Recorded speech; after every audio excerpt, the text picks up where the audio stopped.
नमस्कार साथियों, मैं जैन समस्तीपुर से।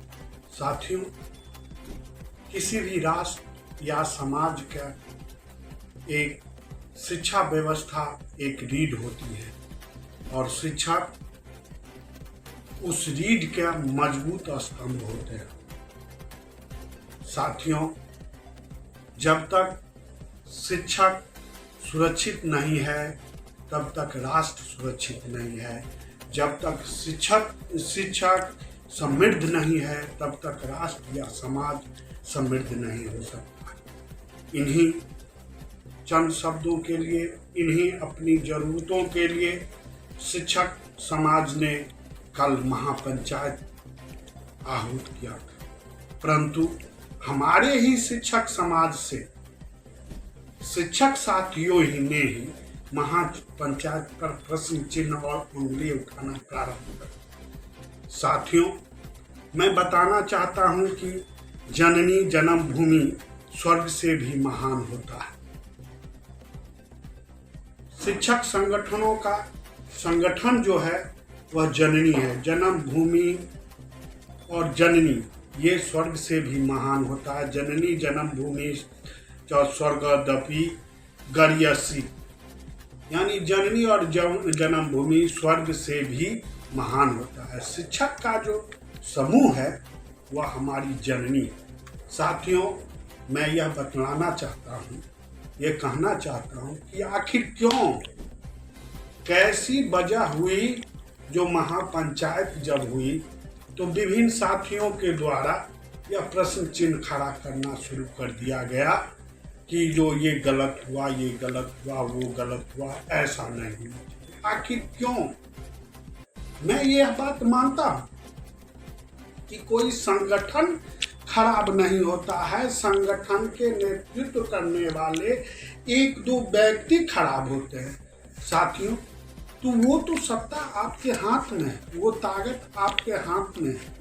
अगर वह व्यक्ति खराब है, संगठन चलाने वाला, तो आप आते उस महापंचायत में बैठते और जिस व्यक्ति ने शिक्षकों को का दोहन किया है, शोषण किया है, उसे हटाने का कार्य आप करते, उसके संबंध में आप बोलते, लेकिन जाएंगे नहीं।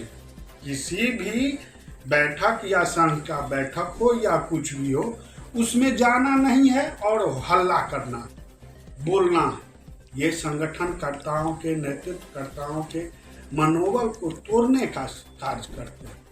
साथियों, मैं प्राचीन बात में आना चाहता हूँ। 2005 की कहानी। 2005 में आप आए। 25 दिसंबर 2005 को शिक्षा मित्र के रूप में प्रथम शंखनाद हुआ था। आज हमें जो भी मिल रहा है वह शिक्षक संगठनों की ही देन है। साथियों, बहुत सारे हमारे साथी हैं जो कहते हैं हमने यह किया, वह किया, ऐसे किया, वैसे किया। लेकिन यह बात कान खोल के सुन लें साथियों, और मैं पूरे आत्मविश्वास से कहता हूं कि अगर शिक्षक संगठन नहीं रहता तो आज नियोजितों की जो बिहार में स्थिति है वो स्थिति कदापि नहीं रहती। आज एक अच्छी तरह से अपना जीवन यापन करने के लायक तो एक वेतनमान सरकार दे रही, जिससे हमारा परिवार का पोषण हो रहा है। कहाँ थे आप? नियोजित शिक्षक जिस समय शिक्षा मित्र की बहाली हुई थी, उस समय वही शिक्षक संगठन ने हमें आगे बढ़ाने का काम किया। दर पर दर, दर पर दर, समय समय अनुसार हमें बढ़ाने का काम किया। परंतु आज वही शिक्षक संगठनों पे अंगुली उठाने का काम किया जाता है हमारे साथियों के द्वारा। साथियों, अगर शिक्षक संगठन खराब है तो हमारी बहना बबता कुमारी मधुबनी की जो थी, जो वो क्रूर शासक निर्वर्तमान एसीएस महोदय के समय में उन्हें वेदना जो झेलना पड़ी, और उस वेदना के झेलने के साथ ही उन्होंने माननीय उच्च न्यायालय कोर्ट की शरण में गई और कोर्ट ने उन्हें न्याय दिलाई जी नहीं, संगठन रहना जरूरी है। एक रिक्शा चालक का भी संगठन है साथियों, और हम आप तो राष्ट्र निर्माता हैं। तो किस आधार पर आप अंगुली उठाते हैं? किस आधार पर आप अंगुली उठाते हैं जो संगठन नहीं होना चाहिए शिक्षकों का? साथियों, क्या वो बहना झांसी की रानी के समान जो अकेले लड़ी, क्या उसकी त्याग और व्यर्थ चली जाएगी? उसका परिश्रम व्यर्थ चली जाएगी? शिक्षक संगठन हो, निष्पक्ष संगठन हो, निस्वार्थ संगठन हो, संगठन के चलाने वाले निष्पक्ष व्यक्ति हों, निस्वार्थ व्यक्ति हों। अगर कोई ऐसे व्यक्ति हैं तो उन्हें आपके पास अधिकार है, उन्हें बैठ के आप हटा सकते हैं। साथियों, अभी बहुत अच्छा मौका है हमारे शिक्षक साथियों के साथ। मात्र एक ही संगठन अभी हमारे शिक्षकों के आवाज को आगे बढ़ाने का काम किया। मैं बिहार के सभी नियोजित शिक्षकों से अपील करूंगा कि आप लोग आवे और उस संगठन के हाथ को मजबूत करें, और मजबूत करके अपनी मांगों को लें। आप लोग ये जो ख्याली पुलाव पकाते हैं कि मैं बिना शिक्षक संगठन से ही अपनी सारी अधिकार प्राप्त कर लूंगा, ऐसा कदापि नहीं हो सकता। न भविष्य में कभी हुआ है, न होने वाला है। हमें आगे बढ़ने के लिए किसी नेतृत्वकर्ता की आवश्यकता पड़ेगी। हमारा एक रजिस्टर्ड नंबर होना चाहिए साथियों। हम जुटान कर लेंगे, कहीं जुट जाएंगे, भीड़ इकट्ठा कर लेंगे, लेकिन उसे संभालने के लिए संवैधानिक रूप से हमें एक रजिस्टर्ड नंबर की आवश्यकता होती है। वही रजिस्टर्ड नंबर हमारा संगठन रूपी रक्षक होती है, हमारा ढाल होती है, जिससे हम बचते हैं। साथ हमारी आवाज को सरकार तक पहुंचाने का काम वह संगठन करता है। फिर भी कुछ साथियों के द्वारा उस पर अंगुली उठाया जाता है, जो संगठन ऐसे किया वैसे किया, संगठन सही नहीं है। हाँ, मैं इस बात को मानता हूँ, कदापि कुछ संगठन के नेतृत्वकर्ता अपने निजी स्वार्थ के लिए, अपनी महत्वाकांक्षा के लिए संगठन के साथ और शिक्षकों के साथ धोखा करते हैं, लेकिन सभी नेतृत्वकर्ता ऐसा नहीं करते।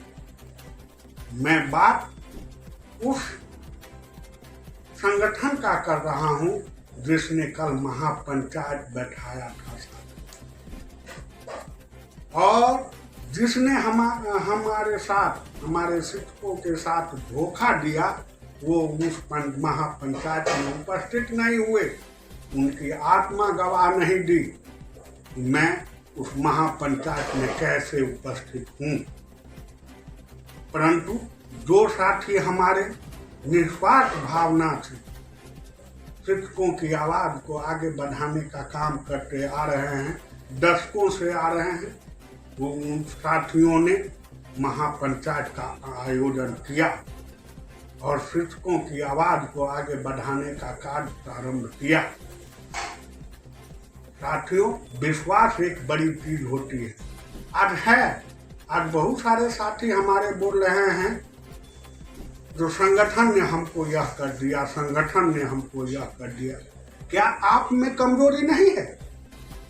आप उस नेतृत्वकर्ता से आप पूछे कभी,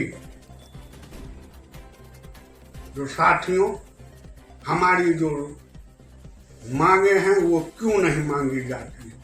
हमने आपका आर्थिक सहयोग किया, मानसिक सहयोग किया, तन मन धन सभी तरहों से सहयोग किया, फिर भी हम विफल क्यों हुए? पूछना चाहिए, पूछना नहीं है। परंतु जो कोई आगे बढ़ रहा है तो उसका विरोध करना है, ये अच्छी बात नहीं है मेरे समझ के साथ। ऐसा नहीं होना चाहिए। अगर कोई एक व्यक्ति शिक्षक की आवाज उठाती है तो उसे गौर से सुनना चाहिए, समझना चाहिए कि हमारी आवाज़ कहाँ तक जा रही है और हमारी आवाज़ सही दिशा में पहुंच रही है या दिशा विहीन हो रही है। अगर दिशा विहीन हो रही है हमारी आवाज़ तो उन्हें दिशा तक पहुंचाने का कार्य करना, न कि हमें उसका विरोध करना चाहिए।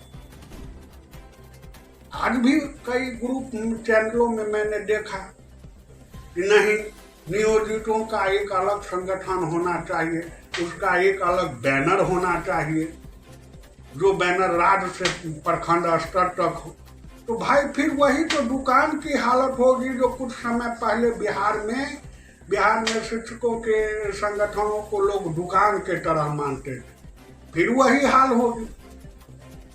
बनाते रहिए संगठन, चलाते रहिए, अपनी डफली अपनी राग अलग अलग बजाते रहिए। साथियों, अभी हमारे जितने सारे नियोजित शिक्षक हैं उन्हें एकजुट होने का समय है। एकजुट होकर आगे बढ़िए और अपनी मांगों को सरकार से लीजिए। साथियों, मैं ये नहीं कहता हूँ कि आप सभी नियोजित शिक्षक इसी संगठन में आ जाएं। मेरा ये उद्देश्य नहीं है, परंतु मैं ये कहना चाहता हूँ कि आप जहाँ भी रहें क्रांति की बिगुल फूंकते रहें, चिंगारी जलाते रहें और अपनी आवाज़ को बुलंद करते रहें। साथियों, सिर्फ संगठन में जाके ही हम अपनी आवाज़ को बुलंद नहीं कर सकते। इस इलेक्ट्रॉनिक युग में, तकनीकी समय में हमारे बहुत सारे ऐसे साधन हैं जिससे हम अपनी आवाज़ को माननीय सरकार तक पहुंचा सकते। उस साधन में एक ट्विटर का साधन भी, उस ट्विटर के माध्यम से, ट्विटर हैंडल के माध्यम से आप अपनी आवाज़ को अपनी सरकार तक, अपनी मांगों को सरकार तक पहुंचा सकते। सिर्फ आने जाने से ही नहीं होता है। आप जहाँ हैं, जिस हाल में हैं, वहीं से आवाज़ को बुलंद कर सकते हैं। परंतु कोई संगठन जब आगे होकर हमारी मांगे को मांग रहा है तो उस पर हाय हल्ला करना ये न्याय उचित नहीं है। ये लोकतांत्रिक व्यवस्था है, देश है, लोकतांत्रिक राज्य है।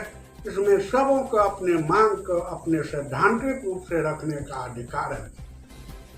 साथियों, मैंने जो कहा इसे अन्यथा मत लेंगे और संगठन का मैं एक सच्चा सिपाही होने के नाते मैंने अपनी मनोभावना को, अपने उद्गार को व्यक्त किया।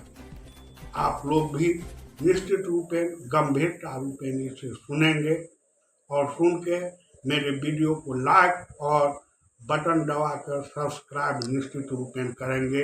इन्हीं चंद शब्दों के साथ मैं अपनी वाणी को विराम देता हूँ। धन्यवाद। जय नियोजित, जय नियोजित, जय बिहार।